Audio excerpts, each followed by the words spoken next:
You have questions? We have answers. Welcome to the Therapist Question Box with your host, Miss Lindsay Schiss.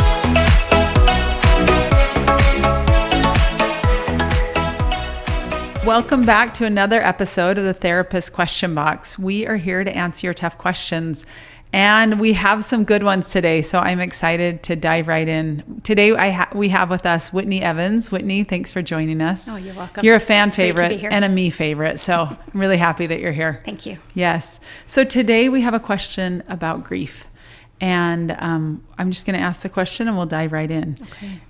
Here's the question. I recently lost someone close to me, and I'm surprised by how up and down the grief feels. Some days I'm okay, and other days it hits me like a wave out of nowhere. Yeah. What am I doing wrong? Oh. Right? Yeah, you can feel in that just, oh, wow. Some days I'm okay, and some days I'm not. Yeah. So can you tell me, let's just talk about, like, within that question. Yeah. Why is that? Why some days are we totally fine and other days we're like in the grocery aisle looking at broccoli and we're not okay? Yep. Tell me your thoughts on that. I'd love to. If it's okay, I'd love to first just express my care, my concern, and acknowledge that grief, whatever it is that has happened to cause this grief. I'm so sorry. Yes. And by the way, can we just say something really quick about that? Yes. I think that acknowledgement is so important. And just the willingness to sit with somebody in their pain and to acknowledge pain and not try to solve it or figure it out or make it better, but just to acknowledge it, I think is so important. So thank you for taking time to do that. Oh, you're welcome. Yeah. I feel that. First, maybe let's talk about her description of some days feeling okay and the next day not. Yeah. I want to normalize that. She asks the question, what am I doing wrong? That's actually a very understandable response to grief. It's okay to not be okay. And it's also okay to be okay with grief. I love to consider what we call a dual process of grief. Okay, can we stop just real quick? When you said it's okay to not be okay, I think people go, okay, that's grief. But when we're okay, I think sometimes that feels uncomfortable too. For sure. Why? For sure. Well, I think it has some roots in shame. We might believe that there's something wrong with us if we're doing okay in a moment or an hour or a day. Especially when the loss is significant. Yes. Especially when we're hearing perhaps outside voices or influence from culture or people around us that might be surprised that we're doing okay. It's interesting you say that because I do think that we have voices that say, wait, you seem okay. And then there's this part of us that may feel guilty for feeling okay. Yeah. Right? I also think, and it's interesting, just today I had a client say, it feels a little bit like I'm betraying, like the person that has died or they have lost, right? And I thought that was such an interesting word and made a lot of sense, that if I'm feeling joy or peace, it feels like a betrayal. Can you speak to that? For sure. First, that's called a restoration moment.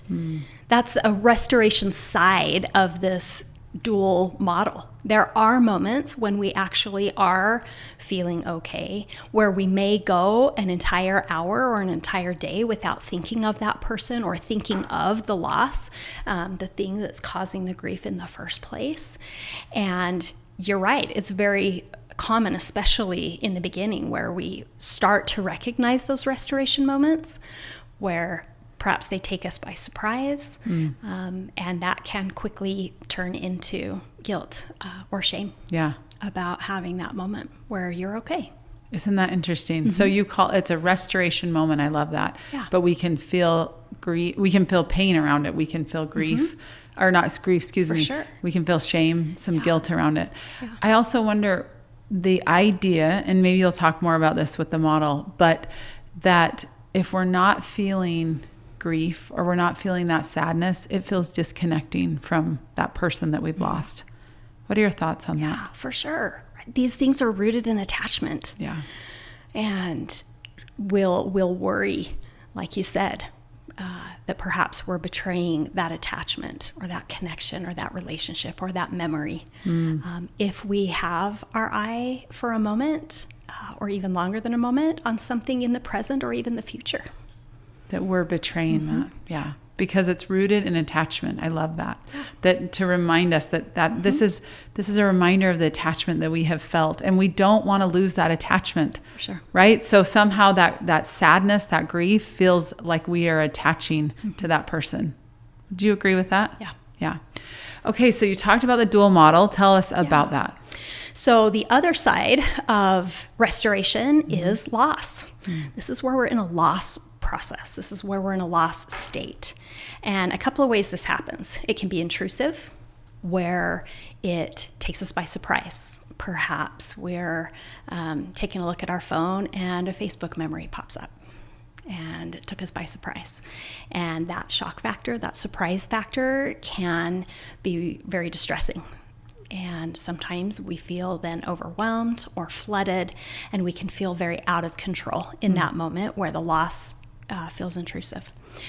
There's also elements of a loss state that is more controlled, where we're actually choosing and being intentional about allowing ourselves to feel the loss. Maybe it's sadness. Maybe we need a good cry, and we carve out some time during the day to sit with that sadness, sit with the pain, have a good cry, maybe look at pictures or videos, or write in a journal, or call a trusted somebody to talk about the loss.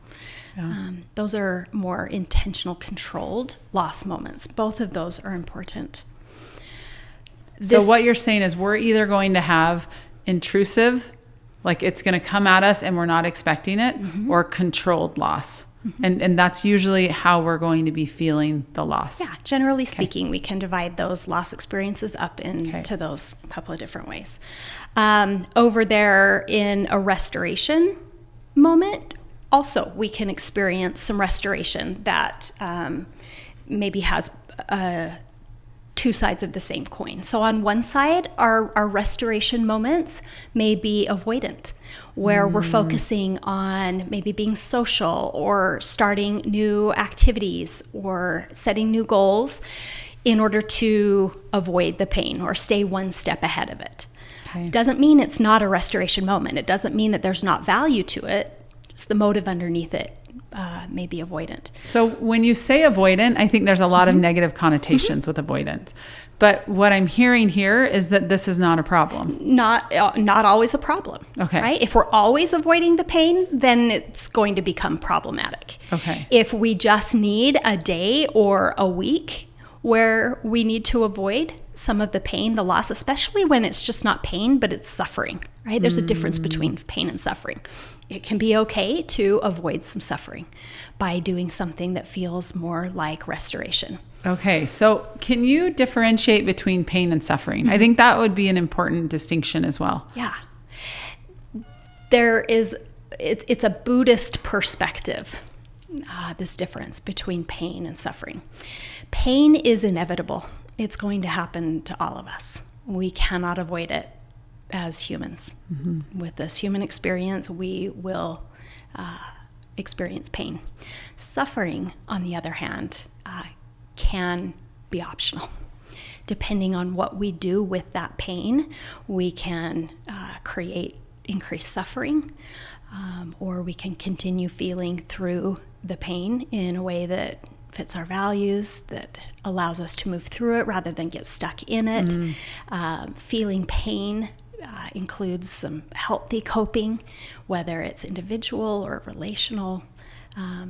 Suffering is a little bit different, where we just get stuck in something. We maybe are doing behaviors that are unhealthy or unhelpful that keep us stuck rather than help us move through.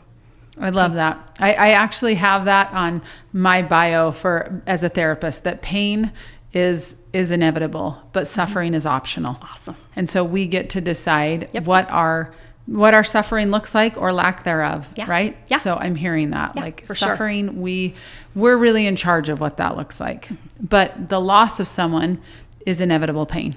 Inevitable We're going to feel that pain because we have lost somebody we love. sure. Okay, good. Excellent. So we've got the two sides of the model I'm hearing is one side is loss, one side is restoration. Yeah. Okay. Go ahead. So with the restoration, you talked about avoidant. Is there any other types of restoration that you can talk about? Yeah. The other side of that coin is intentional. Okay. Intentional restoration, where perhaps we're practicing courage in facing something that would be helpful or healthy. Again, it can be the very same activity, it's just the motive underneath it. Intentional goals, starting intentional new activities, stepping outside of ourselves and creating new relationships. Those things can all be done intentionally, but they can also be done avoidantly. Oh, okay. Let's talk about that. Why does that matter? Why do you think the why behind it? So either it's intentional or it is avoidant. Yeah. Okay. I think the why matters, or figuring out the difference between the two matters, because it's what is feeding our motive. And it's when you asked earlier, is it a problem to be avoidant? Not necessarily, but if we're always doing these activities, these restoration moments to avoid our pain, then it's going to become problematic. However, when we're being more conscious and aware of our pain and choosing something intentionally to either lessen the pain or heal, actually tend to the pain. For example, loneliness. Right? Sometimes we'll feel lonely and it's a natural emotion. Sometimes we'll try to avoid that loneliness by just going out and being social so that we don't need to look at it, feel it, face it, acknowledge that we're feeling lonely. Or when we recognize that we're feeling lonely, instead of avoiding it, we can still choose the same activity, but is our motive in doing that activity to go out and actually create connection, actually address the loneliness and build relationships, build connection with other people. I love that. And I think the reminder to get clear on what is my why? Why am I doing this? What is my why behind seeking out connection? What is my why? Because I think when we get really clear about that, we can get clear about this is my why. You know what? I am lonely and I'm choosing to go out and seek connection. Or I am lonely and therefore I'm avoiding feeling lonely by doing XYZ, right? But that requires a lot of introspection. It does. It requires time. Yeah. Requires humility. Yeah. And maybe feeling uncomfortable. Absolutely. Yeah. Absolutely. And that's where healing happens. Healing happens in awareness. It happens in consciousness. It happens in reality. Yep. And every time I think you have to be willing to look at yourself in the mirror. Yeah. You have to be willing to look at yourself and say, okay, what is really going on for me here? What's my why? And why am I choosing to show up this way?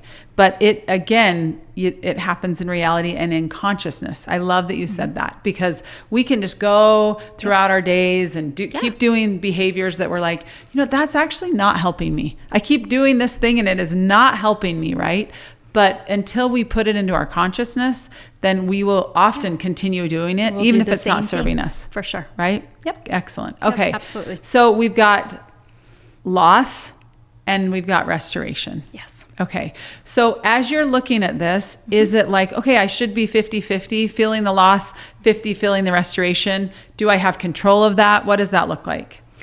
So the individuals who created this model, Dr. Strobe and Dr. Schutt, they talk about the idea of pendulating or oscillating between the two. It's neither one nor the other. It's both. And sometimes we're swung or pendulated over to that loss side. Sometimes we swing or oscillate over to the restoration side. Again, sometimes it's intentionally, sometimes it's controlled. Sometimes it's it's intrusive, right? That loss that intrudes that we weren't expecting, that swings us pretty far over there into that lost state. And sometimes when we're avoidant over there with restoration, we can swing pretty far over that direction. But giving ourselves permission and allowing ourselves to be able to oscillate between those two is so much more healthy and flexible than trying to divide them in half, or maybe completing one side, the loss. I need to get over the loss and then just focus on restoration. That's just not actually how we experience it as human beings. I love that reminder that like it's oscillating. We're not one or the other, and that we can stay in one for a little bit and then we can go to another, and we're going to go back and forth, and there's no one prescribed way to do it. Right? When we're in grief and we're in loss, we may feel the need for restoration, right? For sure. And we may feel the need to say, you know what, this feels restorative to me.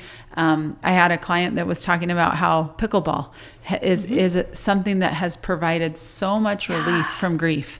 And it's been something that has allowed this client to just focus on that for that 1 hour is to play pickleball.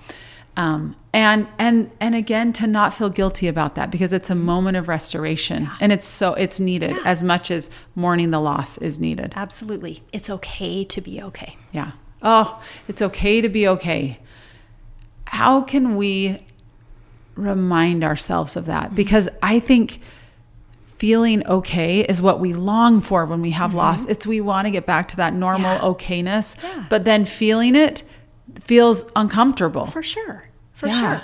So when we notice that discomfort, then we may want to choose a moment of loss. Right? We had our moment of restoration. Now we're realizing, perhaps I've hit maybe a little bit of a threshold of restoration, and now I need to experience some loss. So giving ourselves permission to go back to that lost state.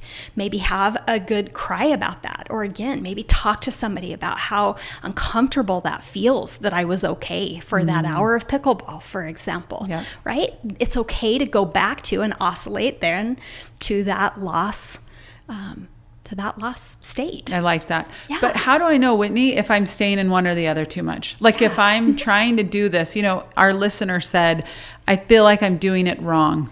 And, I often will say to clients that there's no right or wrong way to do this. For sure. But how do I know if I'm staying in restoration too much? And I'm just like, I would imagine. Avoiding and ignoring. Yes, avoiding and ignoring. That can be a problem. Yeah. But if I'm staying in loss too much, that can be a problem. For sure. So how do I know what's the balance? Because if I'm going back and forth, yes, but like I would imagine we can get stuck in one and just go, it's all about restoration and I'm moving forward and life's going to be fine and I'm not going to be sad. And obviously that's avoidant, right? And we're trying to cover things up. Or I'm just going to be so devastated for the rest of all time and this is going to define the rest of my life. Like those feel like extreme. However, how do we know when we're really just in one or the other and we're not allowing that oscillation to happen? For sure. I think there's a few ways that we can get curious about that. So number one, like you said earlier, it requires some introspection. It requires a willingness to really pay attention to and get curious. We often notice something that may be unhelpful or distressing in our body first, right? We may notice that I'm feeling some distressing sensations somewhere. If I'm getting curious and sitting with that and paying attention to what does that feel like, even when I'm in a restoration state, right? Avoidant, for example, can oftentimes start to feel numb. After I've done it for a while, I'm no longer feeling maybe the relief or the joy of that restoration activity, but perhaps I start to realize I just kind of feel numb doing it, right? That may be a cue that I'm not allowing myself to have some lost moments, to acknowledge that there still is pain to be sat with and dealt with if I notice that I'm experiencing numb head to toe. Okay. Alternatively, on the other side, right? Again, we can go to the body. What am I feeling? Do I always have a stomach ache? Is my head constantly hurting? right? Let our bodies tell us if we're stuck on one side or the other. I think it's also helpful to find some trusted others who we can trust, who we can ask. And it's okay to take feedback, to take influence from people around us that earned our trust, and allow them to let us see how they see our experience. It doesn't mean that they are the expert or that they are always right about what we're experiencing. It can also be helpful if we are stuck one side or the other of the extreme to be willing to listen to what other people are telling us. We're going to notice being stuck either direction. We're going to notice that show up relationally, where there's going to be some interpersonal struggles in our relationships if we're stuck in one place or the other to the extreme. I love that. I those are so many good practical tips about how we know if we're stuck in one or the other. Mm-hmm. That we have people that we trust, that we can say, ask them what's going, how, I'm wondering about this. What do you see? Right? Because often our loved ones see in us what we can't see in ourselves. Right? Mm-hmm. I love the idea of checking your body, like making sure, okay, what's going on? Do I have a knot in my stomach all the time? Well, if so, then we need to maybe look at that. And that if our relationships are struggling, I mean, those are such good practical tips to say, check those things, and then you'll know. Maybe you're in one or the other and need to get more fluid and flexible with it. When you say oscillating, do you think that goes, like, is it just natural that we're going to go from loss to that restoration and back from restoration to loss? Yeah. Is this like the natural process of grieving? Yes. Yes, there is some natural process to it. It's important to also keep in mind when we're talking about, does something happen naturally for us? Most of what comes naturally to us as adults is what was modeled to us as kids. So depending on where we're coming from, it may feel more natural, that pendulating or that oscillating between the two. We may have been raised in a situation where it was okay to experience both of those things, no matter the grief, no matter what the loss is. It could be as small as, my friend taking away the toy that I wanted to play with, right? There's an element of grief. Is it okay for that child to be sad about it, to have a moment, to feel disappointed? And then does the caregiver allow for the possibility of maybe another option? Is there something else to play with, which would be more like a restoration moment, right? That's going to come more naturally to that child when they're an adult. For a lot of us, healthy grieving, healthy loss was not modeled to us as kids. So our body may be trying to do that process naturally, but we may be resistant to it or unaware of it, which is where it can be really helpful, again, to have some eyes on it. Yeah, I think I appreciate you saying that, because we do what we have seen, right? We do what we have experienced too, and what feels comfortable. So all of a sudden you have a loss.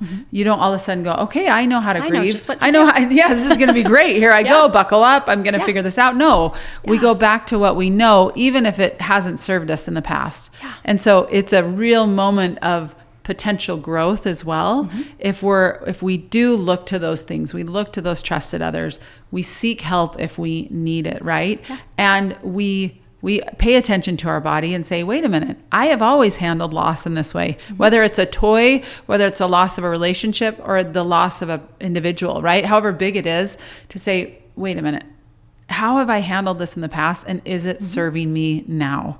Yeah. Right? And I think that's an important concept regardless. Like, that may have been what you saw modeled, but it doesn't mean that's the way you need to handle it now. Most healthy.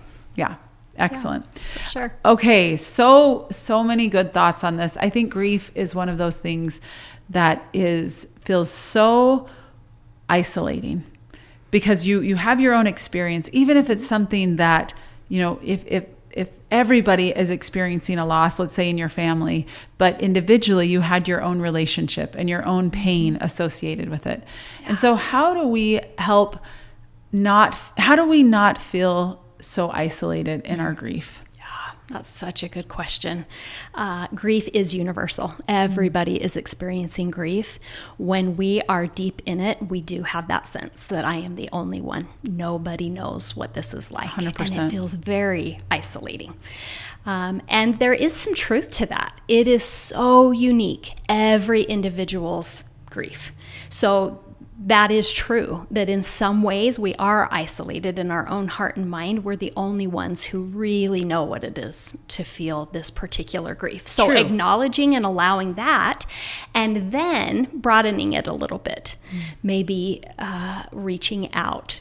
Like you said, maybe get a book, watch a YouTube video, something that might start to give one a sense of they're not alone. Yes. Is really valuable. I think that is so important to remember, that it is universal and yet can feel so wildly isolating, because you and I can have the exact same experience happen, but it's going to be different for you than it is for me. For right? sure. Based on all of everything, our history, our makeup, the way, the lenses with which we view the world. Everything. Right? So it's the same situation, but we feel very differently about it. And I think another really important piece of grief is that we allow others to experience it in their way. Absolutely. Right? Because we can have the same loss, but it can feel very different. Yeah. Depending on our relationship, where we're at from an emotional perspective. And I think sometimes we try to say, no, it needs to look like this and it needs to be like this. But the truth is, if I can allow you to have your grieving experience and pendulate from loss to restoration in a way that feels right to you, and you can give me the same space, then we can heal at the pace that feels appropriate for us. Yeah. Not your pace is not my pace, and vice versa. Yep. Yeah.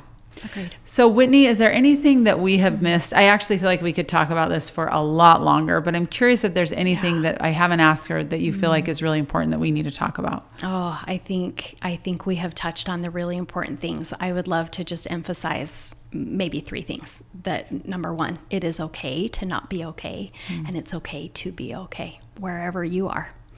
Number 2, everybody's grief experience is unique. Yep. Even if it's a shared loss, the experience is unique and individual. And we have an opportunity to respect that in other people. And number 3, this is a dynamic process. This oscillating, this pendulating, it's dynamic. It's not stagnant. It's not the same. It changes, it fluctuates depending on where we are, what we're experiencing, with whom we are, etc. And allowing ourselves to experience that dynamic process, practicing self-kindness, practicing helpful internal dialogue, allowing ourselves moments of self-care are all really helpful in acknowledging and allowing a process. Excellent. And the model is called the dual model of grief. Is that right? The dual process model of grief. Okay. And understanding that it is pendulating between loss and restoration. Yes. Excellent. I think that alone is so valuable to understand that concept alone, that is normal to go from loss and experiencing that loss to restoration. And how do I feel better, right? Excellent. I love, again, the reminder to, if we're stuck in one or the other, that we need to maybe seek out some help and support with that, right? Look at our body. Our body will tell us, are we having issues with our relationships? That's also a great indicator that maybe we're off balance a little bit. And then trusted others. I can't tell you how important I think it is that we rely on people that we love and trust. And that circle might be really small. It might be one other person, but that we're not going through this alone, because it can feel so isolating. So excellent. Well, thank you so much, Whitney. You're welcome. So many great concepts and ideas. And again, you do not have to grieve alone. Grieving is something we all experience, certainly to varying degrees, but something that is universal, as you said, and we're all going to experience it. So we appreciate you listening in today and hope that you found this information valuable about grief. I know that I learned a lot today from Whitney, so thank you. And hope that you can share this with others that have experienced grief or inevitably will experience grief. And if you like this episode, if the podcast is helpful for you, please rate and review. That helps us grow and helps us get our message out to others. And until next time, take care.